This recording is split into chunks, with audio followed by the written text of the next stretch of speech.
Alrighty, everybody, this is for Thursday. Another relatively easy day. This should be familiar to you. We're talking about polynomials. Basically, where you add and subtract polynomials and we multiply polynomials. You'll get into dividing polynomials in 11th grade. So if you remember a couple of things, monomial means there's one term. One term means no terms are separated by pluses and minuses. So this is one term. So that would be considered a monomial. Okay. Binomial, of course, is two terms. All right. 3x cubed and negative 2x. That's two terms. That's why it's called a binomial. Trinomial, three terms. 1, 2, 3, separated by these addition and subtraction sign. So monomial, binomial, and trinomial, just that's what they're all called, polynomials. Remember that the coefficient is the numerical constant multiplied to a variable. Easy way to remember, it's the number in front of the variable. So 5x, the coefficient is 5.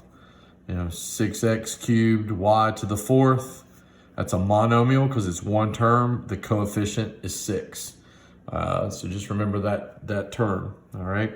So when we're adding and subtracting, you just basically you add the coefficients of like terms. You put together like terms. But remember, like terms, they have to be exactly the same. The exponents have to be the same. Remember your integer rules. So if you're adding two different signs, basically you're subtracting and the bigger number always wins. Always distribute the negative when you're subtracting polynomials. All right, we'll do an example here in a minute. Those are things to remember. If it's an addition problem, all right, we're adding this trinomial to this binomial. It's a very easy problem. Technically, I guess you could distribute the positive, but when you distribute a positive, nothing changes. So that's just simply 4x squared plus 6x minus 9 plus 7x squared minus 5x. So we put together like terms. The 4x squared and the 7x squared are both positive, so we put them together, and that's 11x squared. The exponent doesn't change. That's like saying 4 apples plus 7 apples. Then I've got 6x and negative 5x. Well, I got 6 positive, 5 negatives. That's a negative or positive 1x. Remember, you don't write the 1 as a coefficient. If there's nothing left for the negative 9, you just put it at the end. So those two polynomials add together equal 11x squared minus x minus 9. All right. Now, if you have a negative, if you're subtracting polynomials and there's a negative in front of parentheses, basically the rule is you distribute the negative to all of these because you're not just subtracting the first one in the parentheses, you're subtracting all of them. So what I've told you in the past is just rewrite the problem. It makes it a lot easier to look at and nobody messes up. So a negative times a positive is negative 6x squared. A negative times a negative is positive 2x. And a negative times a negative is positive 11. Now we're right back in the same boat as we were with addition. You just put like terms together.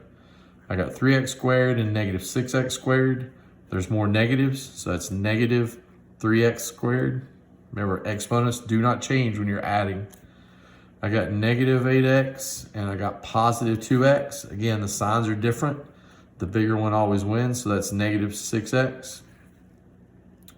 And then the 11 is all by itself. There's nothing to go with it, so we just say plus 11 at the end.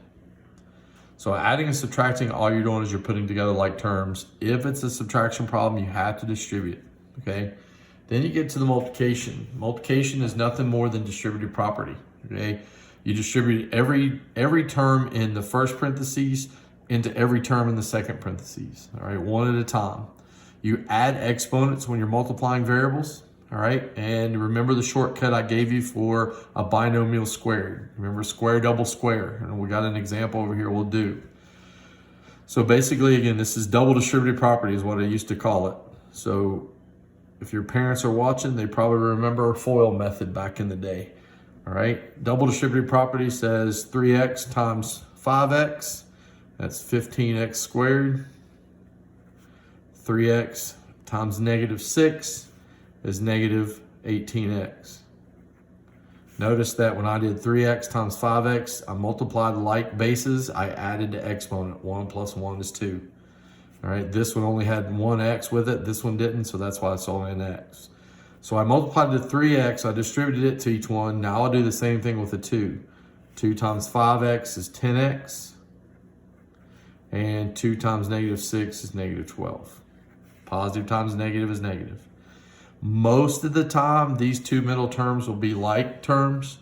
So that comes out to be 15x squared. Negative 18 plus 10 is negative 8x. Bigger number always wins, minus 12. All right.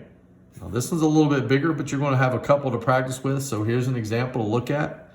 Again, it's just, if you can do this one, you can do this one. It's just one more multiplication. So you got to distribute this x through all of these. X times 3x squared. Remember, the x's, when you multiply the like bases, you add the exponents. So that's 3x cubed. X times 4x is 4x squared. And then x times negative 7 is negative 7x. And then you do the same thing with the 2. 2 times 3x squared is 6x squared. You're not multiplying any like bases, so the exponents don't change. 2 times positive 4x is 8x. And 2 times 7, negative 7 is negative 14. So there's a lot there, but look for like terms. All you're doing is putting together like terms. Nothing goes with 3x cubed. There's no other x cubes anywhere. So we just say 3x cubed. But I do have 4x squared and 6x squared. So 4 and 6 is 10x squared. Don't add exponents when you're adding. Then I've got negative 7x and positive 8x. Bigger man always wins, so that's plus 1x. And then minus 14 at the end. So again, if you can do this one, you can do this one. It's just one more problem, one more multiplication line. All right, so then we have x plus 5 quantity squared. So it's the parentheses that's being squared. So if you want to write this twice and say x plus 5 times x plus 5 and do your double distributive property, you go right ahead. All right, you'll get the same answer that I'm going to get, but I've showed you over and over and over and over again, square, double, square. All right, right here it is. Square the first term, double the product of the two, and then square the second term. So what that means is you square the first one, x squared. Multiply these two together and double it. That means that's what double the product means. So 5x doubled is 10x. And then square the last one, 25. So square, double, square is x squared plus 5 plus 10x plus 25. If you did double distributive property with this, you would get x squared, 5x and 5x is 10x, 5 times 5 is 25. It's all the same thing. All right, guys, again, if you need any help, I'm here from 9 to 12, and then you can always message me, and if you have any questions after hours. All right, I've answered a lot of questions from other people, so just good luck. Make sure you show your work, do all the work, and then it's almost Friday, almost done with the first week. Y'all have a good night.